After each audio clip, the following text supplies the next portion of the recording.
Okay, we're all set up. We're live. Aaron, thank you so much for coming on the show. So, just for background, we met at a sound healing event, which was really cool. And yeah, I guess naturally I was quite drawn to you. I think you have this sense of calmness about you, and I think there's definitely this sort of depth to you. And then we got talking, and then you mentioned that you'd written a book. Uh, Straight off the bat, I think it'd be awesome to find out sort of why you've written the book and what it's about. Okay, awesome. So the first one is called Belief Bound Mind. Just to give you a little bit of background, because you don't actually know any of this. So when I was 21, I was in a really serious car crash. It was the day of my best friend's birthday. It was the 22nd of September 2008.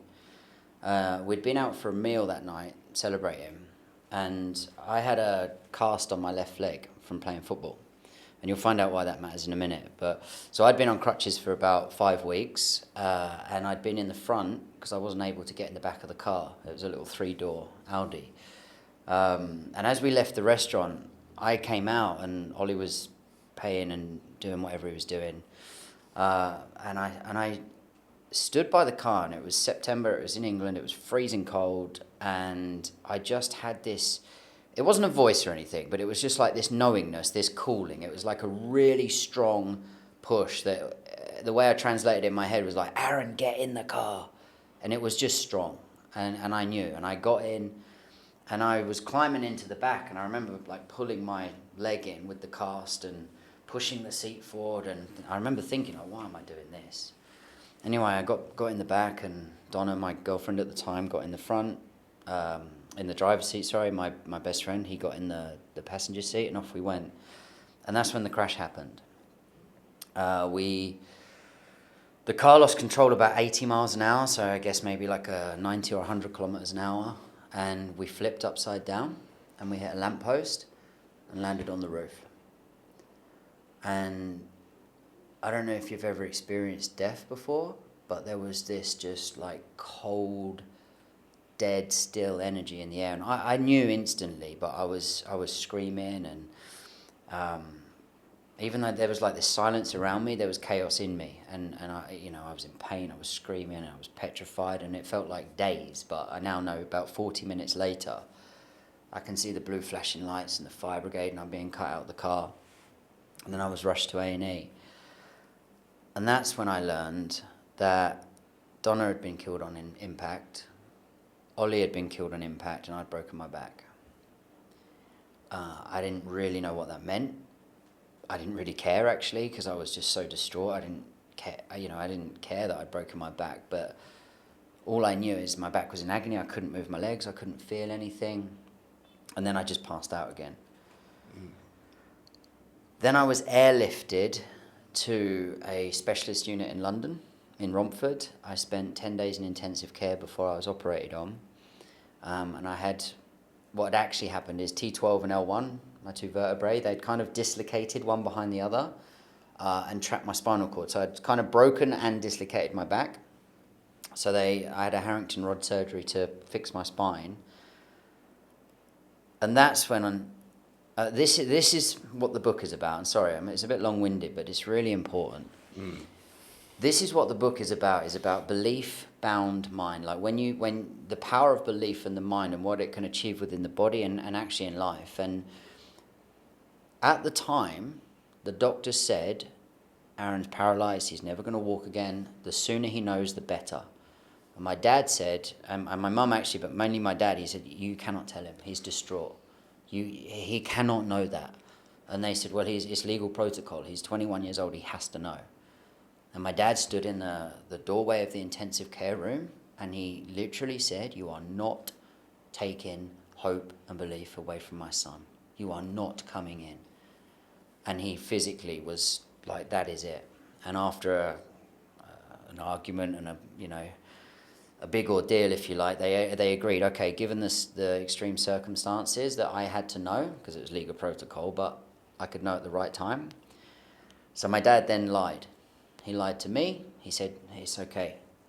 we think you're going to walk it. The surgery went well. He then lied to the consultants and the doctors. He said, yeah, Aaron knows about it, but no one can talk to him about it because he's just too distraught. So only talk if I'm in the room. So I never knew that they said you'd never walk again. Mm-hmm. And this is what the book is about. This is about, the power of perception and the power of the mind. And to cut a very long story short, I then spent 3 weeks in intensive care recovering from the operation. I was taken to Stoke Mandeville, a spinal injury centre, and I spent just under 4 months there, I think it was, and I walked out of the centre. Wow. Okay. I'm just sort of digesting that. That's really powerful. I think just coming back then to the accident on this day, right?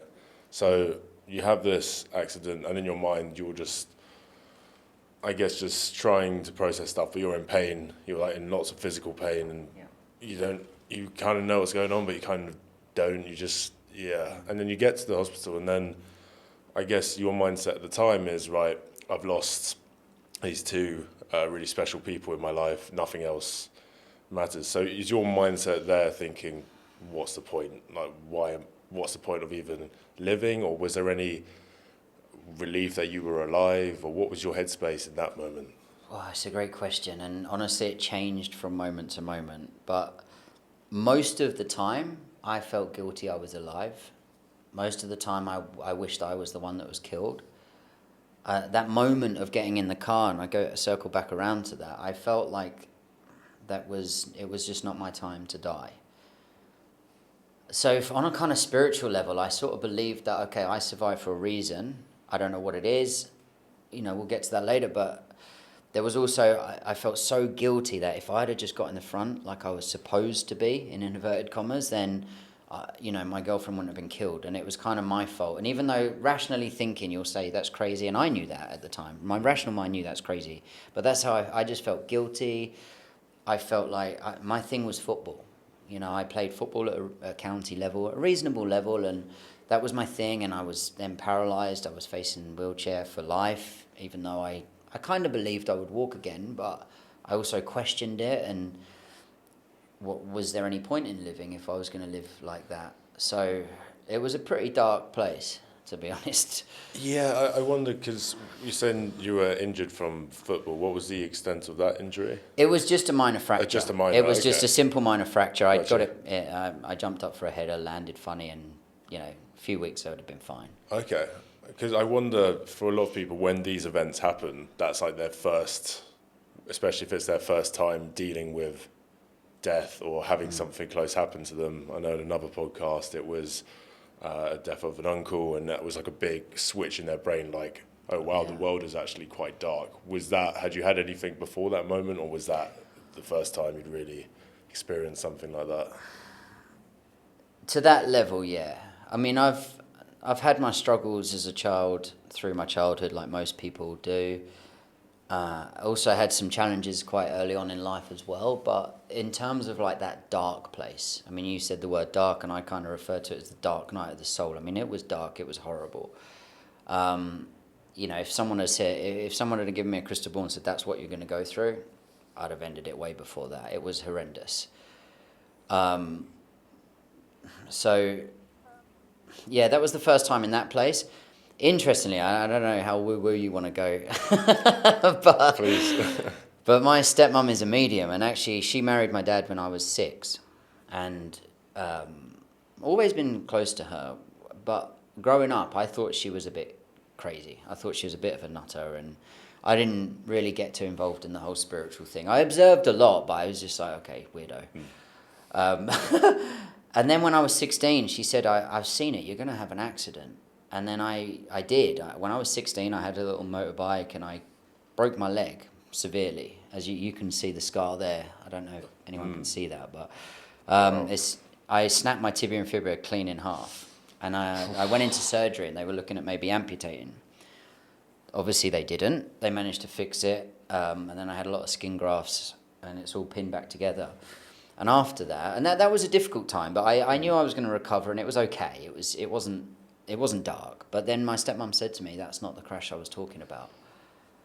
And that was, and this is before. This was about 3 years before it happened. And I started to listen to her because she had seen she saw someone I knew for a reading, with the tarot cards, and this was actually my auntie on my mum's side. They didn't know each other. My auntie's like super healthy and all the rest of it. And she said, "You're ill, you go get checked out." And very long story short, she did. She didn't believe her, but she did, just out of a little bit of fear, like, I better just in case. It turns out she had skin cancer.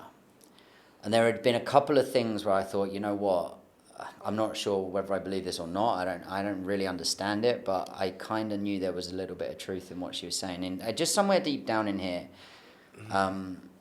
So, yeah, I felt like something was coming, if that makes sense. It's just a weird one, isn't it? Like Strange. my sister does tarot readings, and you're always, even though it always happens, you're always surprised that it actually happens in real life when they predict, sure. Love, life, work, all of this type of thing. She said, right, yeah, you're going to be leaving your job. I was like, what? Nah, don't be silly. And here I am. Yeah. But it's really strange though, because if they tell you, something serious is going to happen to you, then like, is there? Again, I don't know the answer, but is there sort of value in knowing that, do you think? Or will that sort of, does that not, what is the upside to that? Unless, obviously you mentioned the cancer one, right? Dan, great, cool, you've got some sort of insight. But when it's just like, yeah, this is going to happen, it's like, what do you even do with that? Oh, that's a great question. And I don't know the answer to that either. But, at the time, I didn't really take it too seriously. I kind of believed her, but I just didn't think about it. At the time I was 18 and I was way more interested in football and earning money and going out and doing my thing, and I didn't really give it much thought. At the age I am now and the beliefs I have now and the way I perceive life, I probably would rather not know. But yeah, it's an interesting one. And actually, this is really interesting, I think, is when I was in intensive care. This was actually before the operation. So this was the time between when I arrived in London and before the operation in London. So it would have been around about 5 or 6 days after the actual crash. She sat by the bed and she looked me in the eyes, calm as you like, just as calm as you and I are talking now. And she said, "It's fine." She was just that blasé about it. "It's fine. You'll walk. You're going to marry a blonde woman. You're going to have a daughter. You'll write a book about it. You're going to share this. I'll probably speak on a few stages." She said, "I've seen it. It's absolutely fine." And the crazy thing in that moment, and I don't know whether it's desperation, I just wanted to believe her or what, but I did genuinely believe her. And this is the fascinating thing, and this is what one of the big reasons I wrote the book, because even though I had my thinking mind here, if you like, was, "Oh, you're going to be in a wheelchair for the rest of your life. No one's going to love you. You're disabled." Blah. The really bad self-talk that went on, and the dark way I would look at life, and I had all this constantly here, and it was horrible. But here, deep down, I just knew she was right. And there was moments of in the midst of this darkness and this chaos, there was genuine moments of calm. There was genuine moments of, actually, this is going to be fine. Yeah, I wonder if there's sort of just an art to just kind of accepting what life brings you, having faith in the universe, and just knowing that everything's going to be the exact way it was meant for you, right? I think some people can struggle with that idea. I remember speaking with my sister because someone we knew passed away because of, the reason given was symptoms from COVID, right? And she was like, yeah, but it just wasn't his time to go. And so I think that's where the conflict comes in, where people have this idea of, okay, what's meant to be is meant to be. People will say, I don't know, he had so much to give the world. It's a very complex thing, I think. Definitely. My viewpoint on that now, and I honestly have no idea if this is true or not. I really have no idea, but I really do believe deep down that this is a game. This is a game of life, and in the game of life there's other games, and we have this human game, and it consists of the health game and the money game and the relationship game and all of these different games. But I do think that this is a game, and I do believe that it's all meant to be how it is, because the only way to really learn is pain. That's the bottom line. You know, it's a classic. How many times did your mum or dad tell you don't do this, and you do it anyway, and then you hurt yourself, and then you don't do it again? And that's actually life. And when you're in the midst of it, it's a really difficult thing to accept, I think. But in hindsight and looking back, you realise actually, you know, that taught me a lot. Oh, 100%. Yeah, it's the same as all of my thing as well. I remember when I experienced a pretty traumatic event. I didn't know what trauma was or anything like that, but happened when I was at uni, relationship thing. And it was the first time I'd sort of hit that, oh, wow, okay, this is what depression looks like. Because before I didn't really, you know, unless you've been through it, you'll never get it. You think, oh, just, yeah, I don't get it, just, you know, be happy, all this type of thing. Like, and then you experience it, you're like, right, it's this big sort of cloud and you just can't see through it. It's really intense. Yep. But now looking back, I'm like, if I hadn't have gone through that, I mean, not to mention all the lessons I learned from it, but it just made me so much more stronger. And now I'm, again, like you said, if I'd known that was going to happen, I'd be like, no, please, I don't want to go through that. That's hell. And it took me, I think, 2 years, maybe even 3 years to get over all that, right? Through changing my environment and that type of thing. Yeah. But like you said, I think there's a reason why everything happens. And now I'm just super happy that I went through all of that. Yeah. And in your case, I think I assume you're very content with everything that's happened, right? Despite there being so much, like, incomprehensible amount of pain, right? Yeah, and there's a huge gift in it. You know, like I play paddle tennis now a lot, as you know, hence why I'm wearing my paddle kit. I'm going to go play after. And it's fascinating because honestly, like having been genuinely paralyzed, and even though I believed I'd walk, I didn't know that. Of course, I didn't know that. So the genuine idea of being 21 and spending the rest of my life in a wheelchair, when you're in that position, of course, the moment you walk, I mean, no one will ever be more grateful for walking than I will. I wake up in the morning and sometimes I have my aches and pains and a bit of stiffness like everyone does at times. But I stand on my feet and there's a sense of deep-rooted, like, love for life. There's a sense of deep-rooted gratitude for that. And it's a genuine, and that is a gift. And, you know, playing paddle, and it's funny because sometimes I'm a little bit slow. There's a little bit of nerve damage still on my left leg and... You know, I'm just my legs are just not as strong as they were. It's simple. Yeah. So there's times when I'm a little bit slow on the court, and I'm like, I know I would have got that ball, and you know, if I didn't have the injury, and honestly, there's little moments of frustration, and I have to remind myself, hey, come on, like you're playing competitive paddle at a reasonable level. You know, check in here, reality check, and then of course I go circle back around and actually realise that the pleasure, the honour, the joy. And that's that human battle we always have. Yeah, and I think if people sort of listening to that, I think they'll no doubt resonate with that. You know, how many times do we sort of just complain about something because we always are chasing that next thing? But even just taking a moment, it's like when I got this bug bite infection and had to go to doctors, and it was really fucking painful. And there was me trying to be all masculine and then screaming because, you know, taking out this pus and stuff. Won't go into details, but point being, I actually just sat there and I'm like, look, I've got access to medical care. I can actually afford it, even though it is a bit of a sting, but I can afford it and I can fucking walk. Meanwhile, so I met someone the other day who hasn't been able to properly exercise for 2 years. And I'm just like, if I can't exercise for 2 weeks, I find it tricky. But obviously now when you take a step back, you're like, I actually have so fucking much. And I think just having that mindset every day, I think even just trying to train yourself to be grateful, maybe in my case is maybe list 3 things I'm grateful for every day. And just training yourself to think positively. Because I think you're right, we do get wrapped up in our own ego, in our own world, and we always want everything to be perfect, but life's just not that way, I suppose. It's totally, 100%. It's one of the things I love about being in Bali, actually. I find it easier now than I did in England to zoom out and have a bigger perspective on life and a little bit more of a reality check, you know, because there is a big contrast of the quality of living for people. Obviously, you get a lot of the expats, they call them boulets.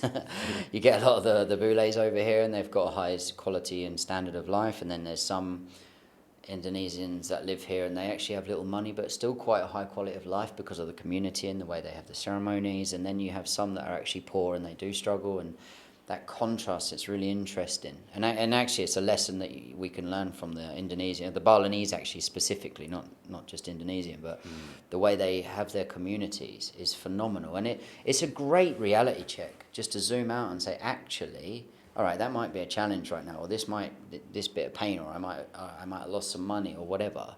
But the reality is, I can still afford the medical treatment. I still have a good quality of life, and it's really important to check in on that. Yeah, and just that sense of community as well. It's I remember going to South America, similar thing. I remember going to Argentina, and they had 100% inflation 2 years in a row. Oof. And you can imagine the middle class are almost, they're on the verge of being wiped out, right? Yep. And yet it was the happiest place I'd been to. Wow. Just walking around, and you could just, you can just feel it. You can feel that frequency. Everyone's super nice. I remember just having a coffee, and someone just said, "Excuse me, mind your chair because you're about to, fall off and crash your head or whatever." And I think there's, like you said, I think when you've got that community and a sense of feeling like you belong in a group, and you've got that love, and you're grateful, and you see all the good things in life, I think you're just much more likely to be happier. And then, like you said, I think I see it in London as well. We're always chasing that next thing, and we're not even grateful for surface level stuff. And then it just seems, that's just my perspective. I can't speak for the whole of the London population, but that's just what I observe. I think you get so clouded by society and everything like that, you just forget what's truly important.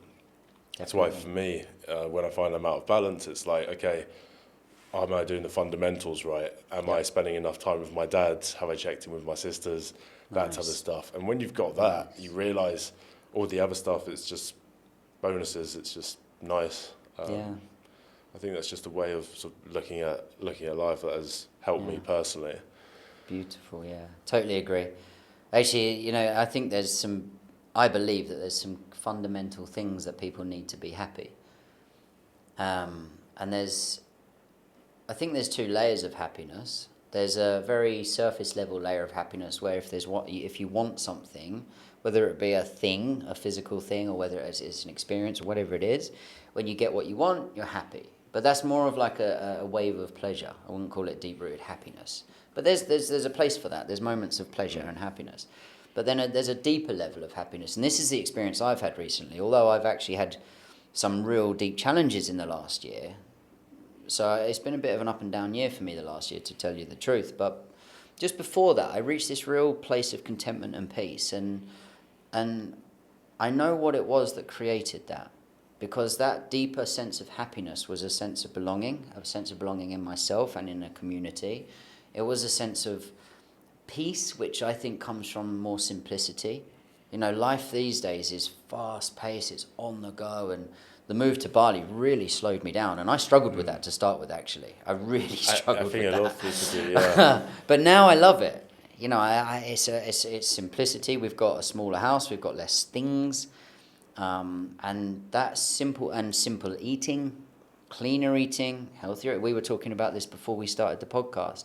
Some real basic things that serve the body, sleep and eating and drinking water, etc. But then actually just that sense of belonging, community, safety, feeling secure and confidence. And those things actually I think are enough. I think so. I think if you get those basics, and then everything else can either probably send you out of that sometimes if you sort of get too distracted by them. Yeah. Certainly. I wonder in your case, because obviously you've got a family. I believe it was your daughter's birthday yesterday, right? Yeah, she was 6 yesterday. 6 yesterday. Awesome. I think that was one of my happiest childhood ages, to be fair. Nice. But I wonder then, because I feel like for a lot of parents, they say, right, once you get a kid, you're going to be stressed all the time because you're like, especially when they get older, they're going to be out. What are they doing? Who are they going to be hanging out with? Yeah. Have you? But it seems like, on the whole, you have had that moment of just calmness. So, I mean, how do you balance that? Because obviously, I presume you care about your kids. Yeah. So, how do you just not to? I tell you why I'm laughing, because I mean, anyone who's a parent will vouch for me here that it is the most stressful job in the world, and it's also the best and most beautiful job in the world for sure. But the direct answer to your question, I think, is actually, I'm a real advocate for freedom, and freedom for me is the freedom of choice, and the freedom of choice comes from having different things in life. Like health is important because being healthy and physically able gives you certain choices for certain experiences. Mental freedom for obvious reasons. Financial freedom is a big one. I think a lot of people push that under the rug and go, money won't make you happy, and I agree, it won't, but it will buy you freedom and time and experiences that do make you happy. Now, I mean, don't put your happiness in getting rich, for sure, don't do that, but the answer to your question is I manage it because I've got a really, really, really good business where I leverage. I mean, I work probably like 5 hours a week now. I used to work between 50 and 70 hours a week before I came to Bali. I mean, I was a workaholic. It was my way of escaping.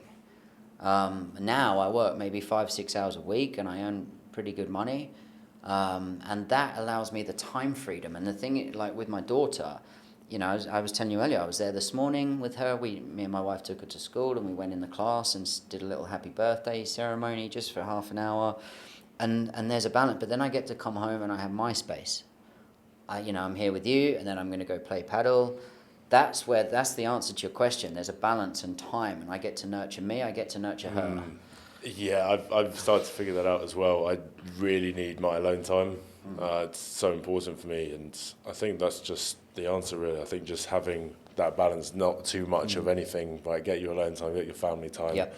I wonder though, because you mentioned you were workaholic, and there's different arguments. You said, it was a form of escapism, perhaps, but the reality is, you've built the life that you have now, and you've been able to basically build this beautiful life where you can support your family, support yourself, and have this freedom. I wonder then, do you think if people, because a lot of people have that mindset of, right, I'm just going to work fucking hard and then it'll pay off because I'll be able to have this lifestyle, this dream lifestyle. Do you think there's a point in there where, okay, maybe you are going to sacrifice your health in the process or your relationships? Is that necessary, or do you think you need to access that really big drive and will to just win? That's a great question, and I don't think there's a set answer to it. I think there's many answers to it actually, but this is my take on it: is that people that say, right, I'm going to work and just go, deep dive for 5 years, then I'll have X amount and I can invest, blah blah blah. Then there's this gate of freedom at the end of that 5-year journey. I don't think that's the truth most of the time. I think if that was the reality, there might be a place for that. I think the reality is actually people are always chasing something outside of themselves, like you said earlier. They're chasing the next best thing or the next bigger thing because they have this idea, when I climb the top of the mountain, I get to the top, I'll enjoy the view, there's my happiness. Whereas that's never the case. Happiness is an experience and it's a journey. And I think what people tend to do is they earn some money, then they want to reward and spend it. They buy something they enjoy, fair play. They get pleasure out of it. Then they subconsciously think, that's where my happiness is. So then they buy the next best thing, the bigger thing. And what tends to happen most of the time is they never get to that 5-year goal of the financial freedom because people are living to their means.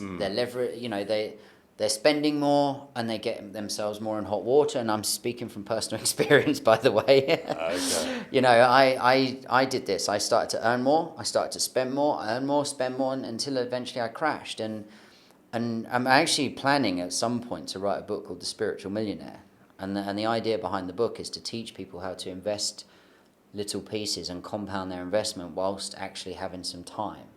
And there's an idea of the spiritual millionaire being a combination of financially free and spiritually free. And I think this is the balance. It's like if people were to stop spending so much and searching for happiness outside of themselves or in those things, and they were to invest that money, and if anyone has not read the book The Compound Effect by Darren Hardy, go read it. It's a game changer. Like, it's one of my favorite books. You start to invest a little, compound a little, let that build up, and then you don't need to go crazy and work hard for 5 years. You can find a balance. You can work hard in moments, but you can also have some downtime. You can go play some sports, have time with your family, like you said. And I think that that there's a different relationship to life there.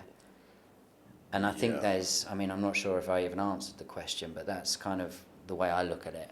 Yeah, just integrating everything all at once. You don't have to necessarily sacrifice everything. It's funny you mentioned that. I just smiled because every podcast episode, this idea of compounding gets mentioned. I think the listeners are going to be sick of it, but it's just so Get true. the message. Get it. Yeah. I'm sure that's a great book. I know Slight Edge is another one. Yep. Same message. It's just, you can't escape from it. That is, I think, how you see results, right? I mean, I wonder if that happened with your mindset as well over time. So you've been told, okay, right, you might walk again, this type of thing.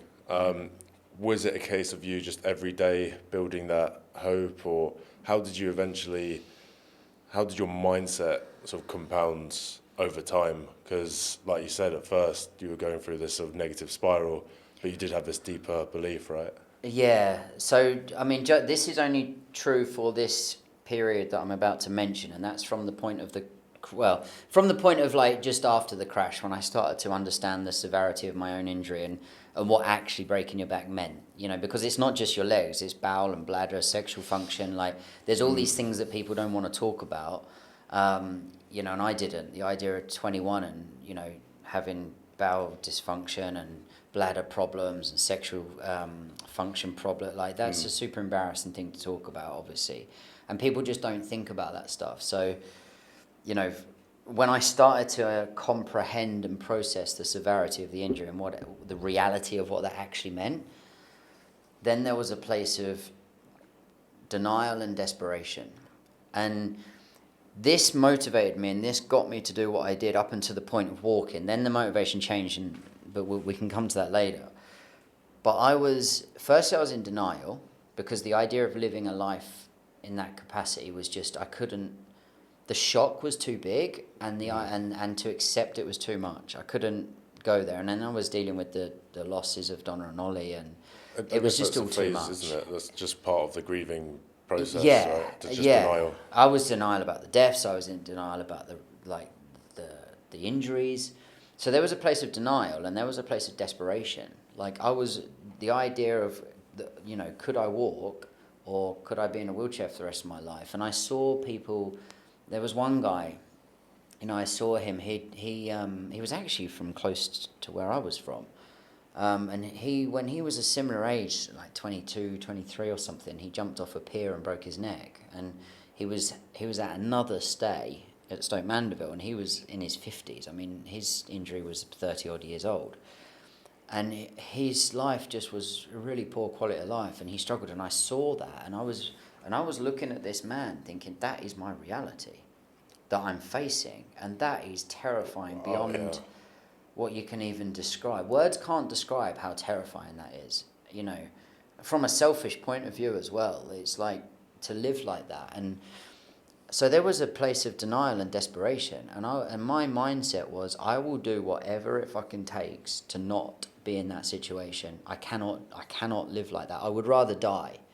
And that was just an honest how I felt. I would rather die. I don't want to live like that. And so, I mean, it caused all sorts of havoc with the hospital. I mean, I was a great and a nightmare patient, because they would give me a schedule. You got to do your wheelchair transfer training. It was like a school, the schedule they give you at the start of the week, Monday lesson, blah, blah, blah. And then there was like these toilet training classes. There was cooking in a wheelchair. And I was like, I'm not going to that. They were like, well, you have to. I was like, I don't. I will be in the gym. I'll be in the physio gym. I'll be in the hydrotherapy pool. There was the Gutman Centre next door, which is the Paralympic Centre, and you could actually get access directly from it. You didn't even need to go outside. There was like a big corridor. I was like, I'll be in the Gutman Centre. I'll be practicing. I'll be focusing on my legs. I started to meditate. I started to visualize. I started to read these books about the mind-body connection, because I couldn't really believe the idea of energy healing at the time. I do now. At the time, I just couldn't quite get my head around it and believe it. So I started doing this deep dive and reading books on the science behind the mind-body connection to try and link it in my mind. Where did that curiosity come from? Was it from my stepmom? She said to me, go read the books, go look at this, and I started to visualize. So And I just literally, I made a conscious decision to put the grieving to one side. I just said, I can't deal with it all at one go. It's too much. I'll grieve when I get out. Right now I've got to walk. And one of the nurses actually said to me, she said to me, you need to make your legs your best friends right now, and you have to be selfish. And it really stuck with me. I was a bit angry at the time, it triggered me, but actually once that subsided and I got to process what she said, I realised she was right, and that was what I did. What does she mean by that? She meant focus on you. She meant that they were already dead, there's nothing you can do. Oh, right. She meant focus on your legs and just, do what's right for you right now. And well, I wonder if that ended up catching up with you later on in life. I think so. Yeah, I think so. And that's what I did. I every day, I meditated, I visualized, I was in the hydrotherapy pool, I was in the physio gym, and I just was relentless. I was actually relentless. I just didn't stop every day. Yeah. And again, it has to be mentioned, but it's that compounding, right? It's that getting that done every single day, and eventually you'll see a difference. Definitely. Do you remember, was there a day where, I guess your mindset, I don't like to say change, because I know you said you always had that belief that something would change, but when was the point you were like, okay, you know what, this is actually going to happen, or did you decide that right from the beginning? Yeah, it's a great question, and that's there's a really clear answer. Is I had these little muscle flickers on my right thigh, and I could just about, if I focused on my thigh, I could just about get them to flicker. And I remember Mr. Newton was my consultant, and I remember him because he was actually a priest till he was about 42, and then he decided he needed to help people in a different way, and he became an orthopedic consultant and spinal surgeon. Incredible guy. Really amazing guy, actually. And I remember calling him, Miss Newton, and he came down into the ward. And I said, look, it's working. And he looked at me and he kind of gave me this sort of pity face. And he said, look, they're involuntary muscle spasms. Don't get your hopes up. And that stuck to me. And now it makes me a little bit angry. Not at him, because I get where he's coming from, a kind place, but that type of attitude robs people of hope, and it robs people of belief, and that's the key.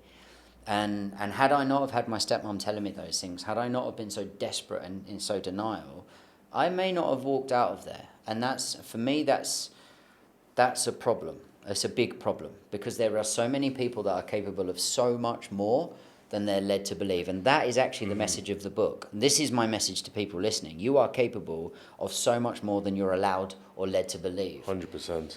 And I remember that I was so angry with him, and I remember thinking, I'll fucking prove you. And that was my attitude. I'd be I was really. So I just stared at my legs for hours, and I was on and on, and then I got these flickers in my muscle in my right thigh. I got them to consciously, on command, flicker, and it was quite faint, but there was you could not call that involuntary, because it was every time I chose to do it, I would say, look, boom, and I was like, you cannot call that involuntary. And what was he saying to that? Well, he came back down, and bearing in mind, he is a really kind and amazing man. Just, I want to remind people of that. But he looked at me, and he kind of went, and that was it. He didn't say anything, and I believe, and I could be wrong, but I believe that that's the moment he started to believe in me, but he was too afraid to say it.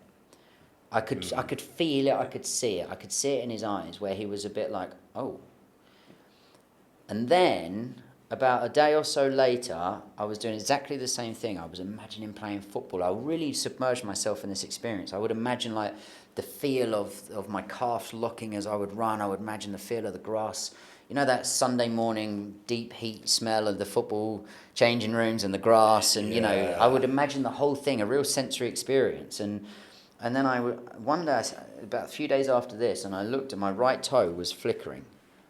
And that was the moment I knew, because I created it. That wasn't luck. I knew. I was like, right, I did that in my thigh. I will do it in my toe. And the moment that happened, that was the moment I knew. I absolutely knew. And then from then on, it was like that belief I had in my heart, which I knew was right deep down, but I also questioned. That was when it turned from I know. It's not I believe, it's I know. And that was the big difference. Yeah, I just back to your point as well. It's just this is why I think if you really have a strong belief about something, just don't even share it with anyone because they're just gonna fucking piss on your beliefs and piss on your mindset, right? If you believe something or something great has happened to you, this revelation, sometimes it's best to just keep that to yourself, or unless you deeply trust someone. But then even then, there's that risk, and I just wonder how many people were in a similar condition to yourself and just never believed and were just told you're never going to walk again and accepted it. The power of the subconscious mind, I'm sure you've read it, that I think gives people an idea of what can actually happen. And they'll use like traditional examples, right? But you can easily apply it. Not only, I mean, yours is the perfect example. I've also read studies about how they got people in a care home to live in I think it's like a 1940s or 1960s themed. This is in the Joe Dispenza book. He talks about this. It's not a Joe Dispenza study. He talks about it. You Are the Placebo, I think. Is that the book? I don't think I've read the book, but I heard about the study. Dude, you have to read that book. I can't wait to get all these book recommendations. Yeah. I'm going to order all of them. But yeah, you know the study, right, where they put them in and then gradually these people who were sort of wheelchair bound and not really living, they were suddenly cooking, I think dancing as well, because they had this environment of what it was like in the 60s. I think the same smells, the same music. And I say that to my old man as well, because he's 81 now. And he's like, oh, I'm old, I can't move about. I'm like, you can. Just if you tell yourself that, then that's going to fucking happen. Yep. Tell yourself you can. And then what will happen is he'll be like, oh, it's a shame, I can't really walk like I used to. And then what will happen is I think his partner or someone else will take him on a walk. And he's like, oh, I walked for half an hour the other day. I was like, wow, it's almost as if you're not what you tell yourself you are. Yeah. It's just so important. And I think just people listening as well, because obviously this is about the growth voyage and there'll be a lot of young men sort of going through their own journey. But again, it's just like, actually it's a question to you. It's like, because a lot of people will have that fixed mindset. I've got friends who unfortunately think, that's it, my potential's gone. How can they, is it just literally through studying? I think books like yours would be fantastic. Are there any other ways you think they can cultivate that, go away from a fixed mindset and then think, okay, you know what, I can actually change and the sky's the limit? Yeah, it's a good question. And the challenge there is the mind, the brain and the mind, they're recording devices. So they record data, and then we perceive ourselves, we perceive life, and we base our decisions, which our decisions are what create our life and our reality. They base that on our previous experience. And the challenge there is that if we haven't experienced something, it's very difficult to believe that not it's possible, it's more difficult to believe that we are possible. And that's the challenge I had, because you read these like hero stories and you think, yeah, but they're amazing and I'm just normal. And that's total nonsense. And the way that I challenged myself on that is just I started to read a lot of books about people that had done this. And actually, Joe Dispenza is a really good example. If people don't know who he is, just go Google him, Dr. Joe Dispenza. And he had a similar story to me in the context of he broke his back, was told he'd never walk again, he healed. And he went on to study epigenetics and neuroscience and all of these sciences, and he's written some incredible books, just incredible. But people like him, if you look, they are just ordinary people that do the extraordinary. And that's the point. And I think if you're stuck in that fixed mindset, go and find evidence from someone else that has lived it. And then we're all human. We're all made of the same things. We all have the same potentials. And I know we have different attributes and different abilities in different areas, but actually we all have our own gifts and we all have very similar capabilities. And go and find evidence that will teach your brain differently. And then you can leverage that. I did that for a while. I was like, well, my thinking was, well, if they can do it, I can do it. If they can do it, I can do it. And then eventually I started to do it, and I didn't need that anymore. I didn't need that if they can do it, I can do it. I just had that, I can do it. And it started to shift. And then once you achieve one thing, you start to realize, oh, actually, maybe I am more possible than I thought. And then then the momentum catches on. And I think that's how I did it. But what I've learned from this as well is your environment was fucking everything. Because Yeah. you're if it weren't for your dad who was like, I'm not fucking Yeah. telling him that. Again, this whole okay, you can change type thing. It was a stepmom, wasn't it? Right. I just Yeah, wanted to get that yeah. right. Yeah. I think that is just so crucial, and I just think Yeah. how I was discussing this on another podcast with Kenny, and he was saying we were discussing changing your environment, and he said some people are so fortunate to have very good parents Yep. because, as you've seen in your example, and I just wonder what can people do because they might not have the best relationship with their parents. They might be in that environment, and they're, maybe this could be the start where they're questioning everything. It's like, okay, what my Yep. dad told me when I was younger is not true, and actually, they see the world very cynically, but actually, there's so much more out there.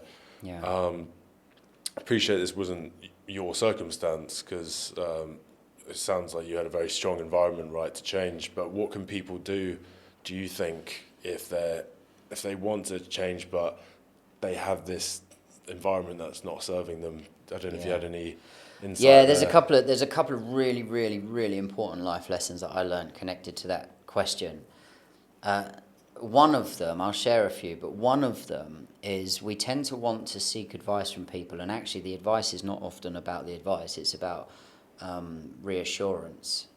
And actually, a lot of the time when we go to someone and we seek advice, it's more about getting them to give us permission, because we don't give ourselves permission. So often we'll go to parents is a classic. If you didn't feel like your dad told you were good enough, so you didn't feel good enough in your dad's eyes a lot of the time. That may not be the truth. That's just how you felt, or it may have been the truth. But either way, what we can tend to do is we might go and ask our dad for advice, when actually the truth is we don't want advice from him in that area, but we want to seek approval. And what I would say to people is results tell you the truth. Talk's cheap. Results tell you the truth. If you want advice about money, find someone that's rich and get advice. If you want advice about investing, go and find someone that's a successful investor. Look, model Warren Buffett. Don't model someone that's broke. There are a lot of broke people teaching financial advice, and that's out of integrity, and it shouldn't be allowed, in my opinion. So go and, if you want advice in an area, go and seek someone that is successful in the way that you want to be successful in that area and get advice from them, and don't listen to other people. You can say thank you for sharing. You don't have to argue them. You might not believe a word they say. That's another thing I actually want to talk about, is picking your battles. but get advice from people that are successful in that area. And also the whole picking your battle things and this is gold. Like, I read this in a book of one of my mentors, Alan C. Walter. You should check him out, actually, incredible guy. And he was explaining that when we believe in something, or when we are succeeding in something, or we're doing well in an area, and we might be excited, we might want to share it with a friend or a parent or whatever, the subconscious pattern that plays out, or what's really going on under the conversation, is that as we're shining our light, as we're showing where we're successful, the other person is actually having an acknowledgement of, oh, I'm failing in that area. So as you're making more of yourself, the other person is making less of themselves. They don't know this is happening. This is like a deep subconscious or even unconscious thing in the background behind here. So how people tend to respond is they tend to make less of you, because it's easier to make less of the other person than it is to take responsibility and make more of yourself. So if you come to me and you say, hey, Aaron, I just made this amount of money every month, and I believe that if we invested here, da-da-da, and I might turn around and say, oh, well, actually, that's a bad investment, and you got lucky that time. Is that on purpose, or...? No, of course not. People don't realise they're doing it, and this is the point. So you go to your loved ones, and then they start making less of you. It's not because they want to make less of you. It's because actually they're trying to make more of themselves, and the only way they know how is to make less of you, not make more of themselves. And this, when I realised this, I started to see that playing out in a lot of the conversations, because I was, like you were saying, I was in an environment that wasn't particularly empowering. I didn't have a lot of successful people around me in terms of health, in terms of money, in terms of freedom. But I was seeking something. I was desperate. And after this whole healing myself experience, I was desperate for more. I was desperate to answer big life questions. Who am I? Why am I here? What's life about? All these massive questions. So I started reading books and going to seminars and traveling. And of course, then I started to understand these things. And when I'm sharing them with people, they started to just kind of fob me off as, oh, you're crazy. What are you talking about? Come on. And this is my point. It's like, listen to people with results. Choose who you share with. And that's if you believe in something, pick the right people to share that with. It doesn't mean keep quiet and hold it in, but it means sometimes you might not want to share it, sometimes you might. Well, people are going to be on different frequencies, right? Sure. So it's like, yeah, and people are going to perceive you a certain way if there is this inner insecurity about themselves, right? And it might not be on purpose, but I think that's so important. And I think that that answers what has been going on in my mind, because now my social media, I use it for the podcast and for my pro wrestling stuff, just for promotional purposes. And I was a bit funny about sort of sharing personal stuff on there, because it's like, what actually is the aim of this? So I'd post like something for jiu-jitsu, because my aim at the time was I was thinking of starting a jiu-jitsu centered business, right? And my goal was, right, if I post more jiu-jitsu stuff, then I can attract those type of people. But then when it came to just like photos of me and my girlfriend going on this amazing trip, she was asking me, okay, just out of interest, like, how come you won't sort of post it on your Instagram? And I think the truthful answer was just like, once you put something out there that makes you feel great and amazing, you just leave room for negative energies. And even, I don't know if there's much science behind this, but my thought process was, even if I put it out there and no one says anything bad to me, I think I just know human nature. There's going to be people like that subconsciously or consciously saying, fuck him, he's all happy. And I just think, and I wonder if that sort of could in some way impact my sort of perception of stuff, or I don't know, I think there's something there I don't know if you could expand on that, but just sharing good stuff that's happening to you just leave it open to criticism or bad energies, right? I don't know what the thing. Yeah, 100%. Yeah, for sure. And again, this is something else I learned is everyone only ever communicates with us based on how they feel about themselves or based on how they feel about their life in that moment.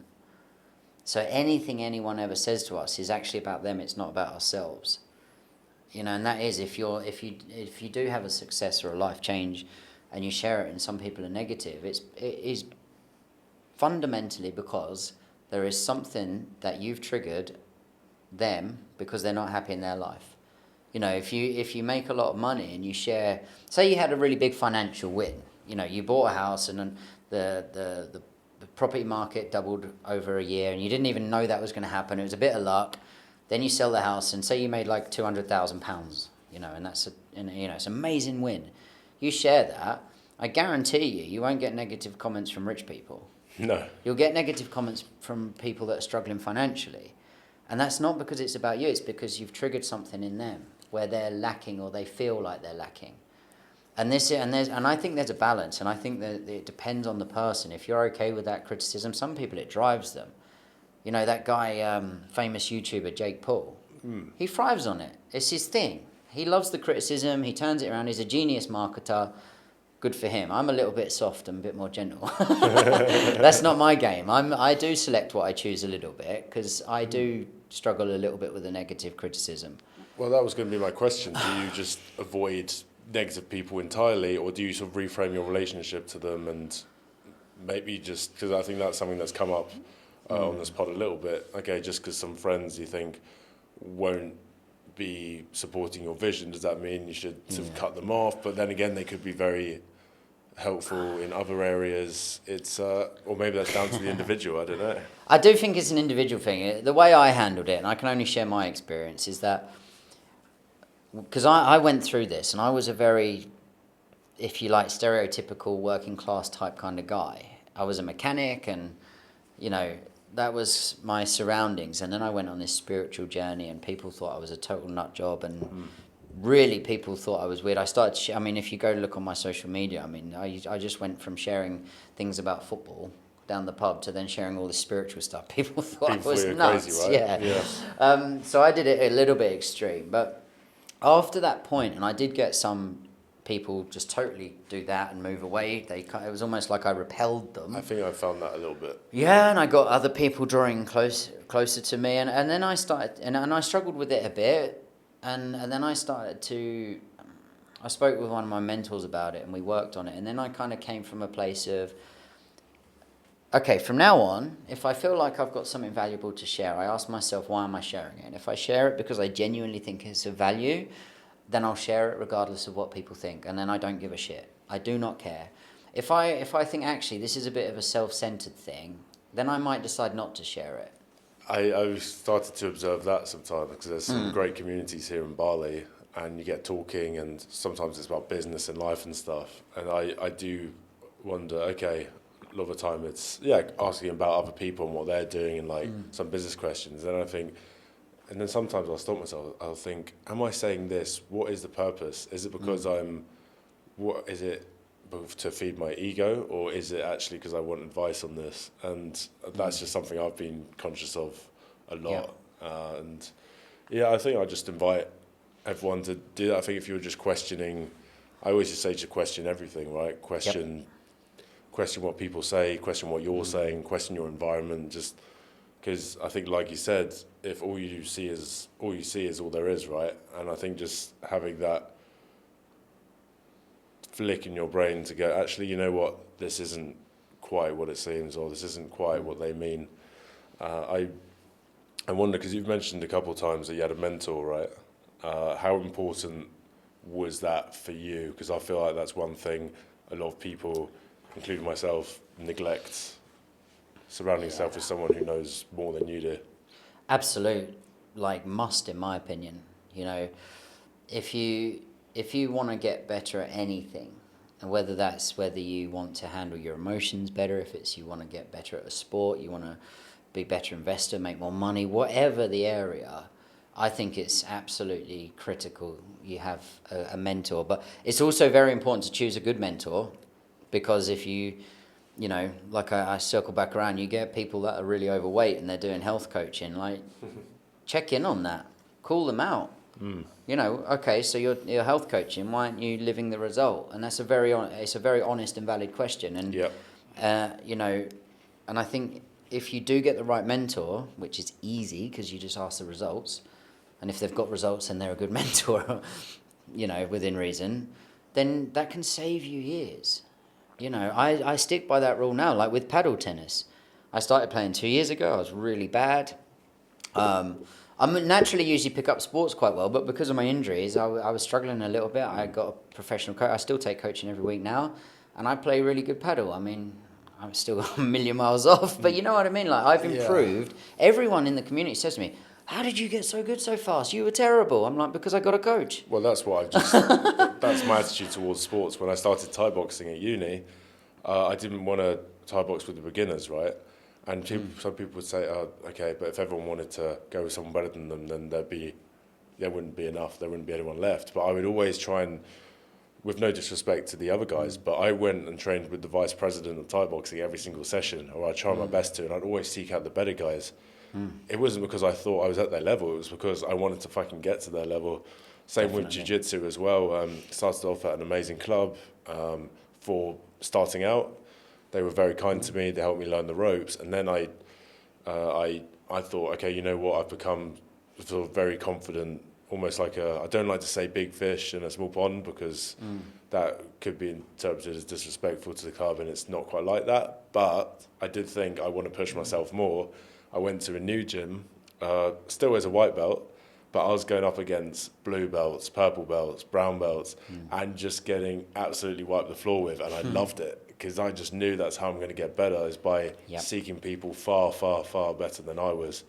And I just think that's so important. I wonder, in your instance, when you say mentor, is that always a paid thing, or do you think some people might take you under their wing? And because how do you manage that? Because I think some people might be thinking, okay, but how do I find these people, and why would they want to give something back if it's not a paid venture, right? What's in it for them? Are some people just happy to help? How would you go about that? Or how did you go about that? That's a really good question. There's a name for, and I've forgotten it. But there's actually a name for a mentor that you've never met before. It's an actual thing. And I'll give you an example. I would consider Warren Buffett a mentor of mine. I've never met him, never paid him a penny, but I read his books, I watch his YouTubes, and I watch like his, they do that famous seminar in America every year, and I watch some of the clips from that. And we model what he does. And I do have a mentor which I do pay for, who's an investor, and he also models Warren Buffett. But there are different types of mentor. You know, you could read someone's book and you could consider them a mentor if they've taught you something. But there's also, it depends on how, like, the level of support you need, because we all know, like, knowledge is great. You can get knowledge from books and about being the best investor in the world, but then there's an emotional discipline. There's a time discipline. There's a physical discipline. So do you need actual one-to-one support in that stuff? Well, that's different. You have to pay for that. So you have to pick and choose. And, you know, I've spent around about £200,000 on mentoring over the course of the last 6 or 7 years. And some of it has been absolute gold, like the best value for money. Some of it has been a waste of money, to be honest. And I think I wouldn't advise people go spending tons of money on mentors straight away. I think I did that and it was a mistake, actually. Okay. But I do think, you know, there's value in paying. And there's also value for paying, like in having a mentor in a professional capacity. So I think you just got to try. Does it work? Does it get results? Yes, great. Do more of it. No? Okay, switch. Okay. Yeah, I think that'll be super helpful because, like I said, I think a lot of people get that sort of idea sort of jumbled in their mind. And yeah, I think there's been so much that we've learned here. I still haven't quite got into absolutely everything. Perhaps we can do a part 2. Yeah. That'd be really cool. Yeah, tell me about your books then. Where can people find them, order them, that type of thing? Go on Amazon. The first one's called Belief Bound Mind. We spoke about that a little bit. The second one is called Everything Starts With You. The big question is, who are you? And that is about discovering who you really are on a spiritual level, but also as a human. And it's about understanding what your purpose is in life. Again, from a spiritual viewpoint and also from more of a human viewpoint. And it's also about how to tap into something more powerful within you. But go on Amazon, type in my name, Aaron Timms, and you'll find them. Have a read, and I hope you enjoy them. Brilliant. Yeah, I'll certainly be getting myself a couple of coffees as well. And yeah, I mean, so much fucking wisdom today. So inspiring. Again, hope we can get another one in. Sure, yeah, that would be great. There's a lot of things popped up, actually, I would like to share. There's a couple of really powerful things I think that we've missed, so let's do that. Oh, definitely. It's time constraints of the studio. One way in which we wrap up the pods is a bit more lighthearted. It's a song suggestion or your favourite song right now. Oh, my favourite song right now. God, I'll tell you what I will do is one of my guilty pleasures. I love listening to Tina Turner. I like all sorts of music, but that's my guilty pleasure. Any song in particular? Simply the Best is a classic. When no one told me I put that on. That just reminds me of just like English pubs, just like kind of getting to the close of the evening. Type of thing. Yeah. Timeless. Time to discuss it. All right. Yeah, Aaron, this has been fucking awesome. Thank you so much for You're welcome. Thanks for having me. Absolute pleasure.